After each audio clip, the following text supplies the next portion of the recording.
Halo pemirsa, senang sekali saya Andi Putri Naja dapat kembali menjumpai Anda dalam Unhas Daily. Dalam beberapa menit ke depan kami akan menyajikan berita-berita terpercaya hanya untuk Anda. Hari Raya Idul Fitri identik dengan menggunakan baju baru. Bagi masyarakat Indonesia, menggunakan pakaian baru, apakah salah satu bentuk dari flexing? Hari Raya adalah momen kegembiraan dan kebahagiaan bagi masyarakat Indonesia. Setelah menunaikan ibadah puasa di bulan Ramadan, juga hari di mana masyarakat bersuka cita. Tradisi yang telah dibangun oleh masyarakat Indonesia dalam menyambut Hari Raya biasanya serba baru, membeli dan memakai pakaian baru untuk memperlihatkan kegembiraan. Fenomena ini menjadi tradisi hampir di setiap negara gitu, terutama di Indonesia, berbaju baru dan pulang kampung gitu ya. Pada saat berbaju baru itulah sebenarnya mereka mengekspresikan bahagia gitu ya, sudah melaksanakan satu rangkaian ibadah bulan Ramadan selama 1 bulan.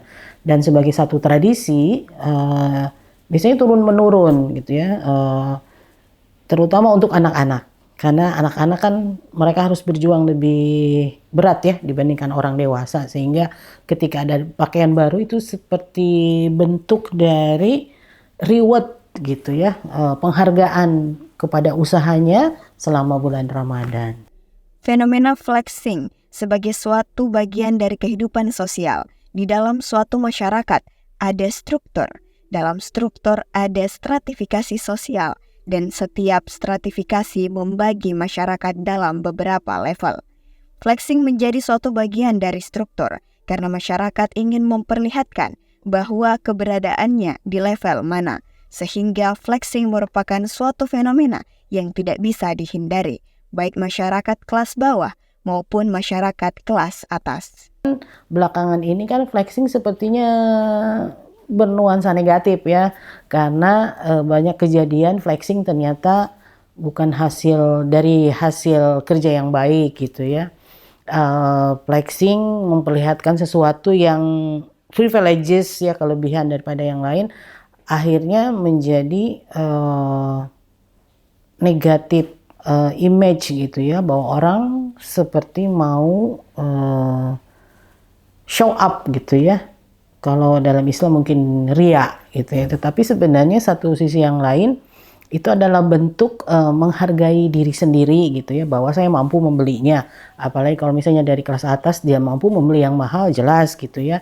Yang kelas bawah juga bisa membeli gitu, dalam arti mereka mengekspresikan rasa senangnya dan kemudian rasa syukurnya, dan lebih daripada itu bisa dilihat sebagai tanda tingkat kesejahteraan. Tetapi karena dalam arti negatif gitu, orang kesannya pamer gitu ya, show up ke orang lain bahwa saya juga bisa gitu ya. Jadi disitulah sebenarnya flexing menjadi masalah sosial karena akan menimbulkan kecemburuan seperti itu.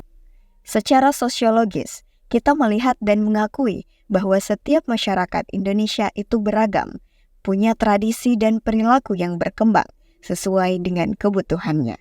Dan kebiasaan berpakaian baru itu telah terjadi lama dan turun-temurun.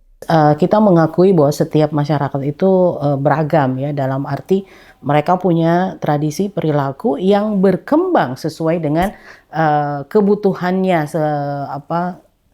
sebagian dari pemenuhan kebutuhan hidupnya gitu ya. Dan itu terjadi lama dan kemudian turun-temurun gitu ya. Lebaran ya, Idul Fitri itu adalah hari raya di mana orang menunjukkan kegembiraan karena sudah melaksanakan kewajiban agama gitu ya. Yang diajarkan di dalam agama itu berpakaian yang paling bagus. Nah, tetapi masyarakat menginterpretasikan gitu ya, yang paling bagus itu adalah identik dengan baju baru gitu ya. Padahal baju lama tapi bersih gitu, suci ya, bebas dari najis itu sudah termasuk.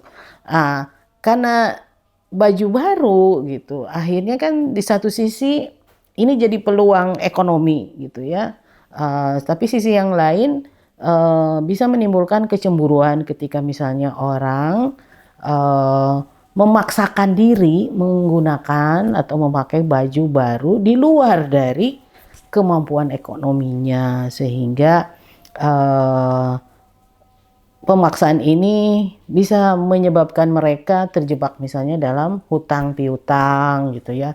Dan lebih daripada itu ada kecemburuan yang timbul karena yang satu merasa lebih, pakaian saya lebih mahal gitu ya, padahal orang kan tidak bertanya berapa harganya gitu ya. Tetapi karena dia merasa lebih, akhirnya bisa menimbulkan kesombongan seperti itu ya. Itu menjadi benih adanya masalah sosial ya. Jadi flexing di sini bisa jadi akan muncul dan orang punya interpretasi yang negatif ya, dan flexing menyebabkan kecemburuan. Padahal sebenarnya hari raya tidak seperti itu. Aminah Rahma Ahmad, Andi Muhammad Syafrizal, Unhas TV. Kebiasaan mengkonsumsi alkohol secara berlebihan tidak hanya memberikan efek candu bagi penggunaannya, namun juga dapat menimbulkan berbagai resiko kesehatan, termasuk kebutaan. Hal inilah yang dialami oleh ex-kiper Timnas, Kurnia Mega, setelah mantan istrinya membeberkan kronologis dirinya mengalami kerusakan mata akibat kecanduan alkohol. Berikut penjelasan medis oleh dokter spesialis mata terkait fenomena tersebut. Sebelumnya sempat viral di media sosial ex-kiper Timnas, Kurnia Mega, yang mengalami kondisi misterius dan dianggap guna-guna karena dirinya tiba-tiba mengalami kebutaan. Namun akhirnya terungkap fakta di balik penyebab kebutaan yang dialami oleh ex-kiper Timnas tersebut. Pasalnya, Mega telah mengonsumsi alkohol sejak lama, bahkan telah menjadi kebiasaannya sejak berusia 18 tahun. Mengonsumsi alkohol sudah menjadi bagian dari budaya sosial bagi sebagian orang, hingga menjadi konsumsi harian. Namun di balik kesenangan sementara terdapat bahaya serius yang dapat merusak organ-organ dalam tubuh, termasuk kerusakan pada sistem saraf. Salah satu bahayanya yang mengerikan adalah gangguan pada penglihatan, hingga dapat menyebabkan kebutaan permanen, bahkan kematian. Kecanduan alkohol juga dikenal dengan istilah alkoholisme, yakni kondisi yang terjadi saat seseorang mengalami ketergantungan terhadap alkohol dan merasa kesulitan untuk mengendalikannya. Sebab di dalam alkohol terkandung zat yang memiliki kekuatan yang signifikan untuk menghubungkan kembali otak dan menciptakan ketergantungan fisik. Dokter spesialis mata Dr. Noro Waspodo SPMK menyampaikan terkait bahaya dari konsumsi alkohol secara berlebihan. Ada kata berlebihan ya. Jadi kalau memang katakan berlebihan, memang dampaknya bisa tiba-tiba begitu munculnya kerusakan pada saraf penglihatannya yang menyebabkan kebutaan yang bisa ya. Tapi itu tidak tergantung dari berlebihan juga, tergantung juga ya kan bisa berlebihan kan jumlahnya. Tergantung juga dari prosentasenya alkoholnya. Karena alkohol kan punya persentase, ada yang 70%, 95-6%. Ya. Tapi yang sehari-hari sebagai minuman itu tidak sampai segitu. Ya sedikit saja alkoholnya ya, tidak sampai 1% ya kadang-kadang ya. Jadi makanya kalau bilang berlebihan, maka kadarnya kan selain jumlah airnya banyak, jumlah alkoholnya meningkat sehingga terjadilah suatu kerusakan pada saraf. Dan memang alkohol itu menyebabkan dampaknya pada serabut saraf penglihatan. Selain alkohol, penyebab kebutaan lainnya adalah obat-obatan, di mana beberapa kandungan dalam obat-obatan juga mengandung toksik terhadap saraf penglihatan apabila dikonsumsi dalam jangka waktu yang panjang. Dr. Noro juga menyatakan bahwa minuman yang beredar yang mengandung alkohol biasanya dipasarkan dengan kadar persentase yang kecil.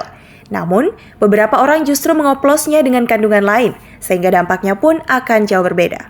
Memang ada tahapannya ya, jadi memang bukan ke mata saja efeknya ya, dia juga ke otot-otot ya, ke otot. Jadi contohnya dia ke otot kaki atau otot tangan bagian ujung-ujungnya ya, sesuatu kelemahan ya, lemas ya.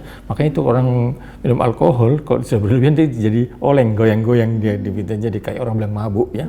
Karena memang ada kelemahan pada ototnya ya. Selain dari otot dia menyerang juga ke tempat lain ya, misalnya ke ginjal, ke hati. Ya itu yang ke hati yang luar biasa. Kenapa? Kalau dia menyerang ke hati, maka jeleknya itu dia merusak vitamin B yang di B12 atau B3 itu yang menyebabkan suatu gagalnya suatu jaringan tubuh untuk menyerap B3 secara maksimal ya. Jadi di lambung juga begitu ya, dapatnya di lambung, di otot, di hati ya, dan di kelenjar-kelenjar yang lain ya. Olehnya itu, diperlukan kesadaran dari pribadi masing-masing agar dapat menghindari konsumsi alkohol. Salah satu cara yang dapat ditempuh ialah dengan mengubah kebiasaan dengan menggantinya dengan aktivitas yang lain.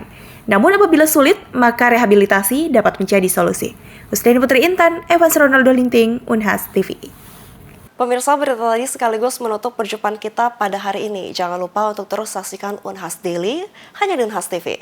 Saya Putri Najwa, mewakili kru yang bertugas pamit undur diri dan sampai jumpa.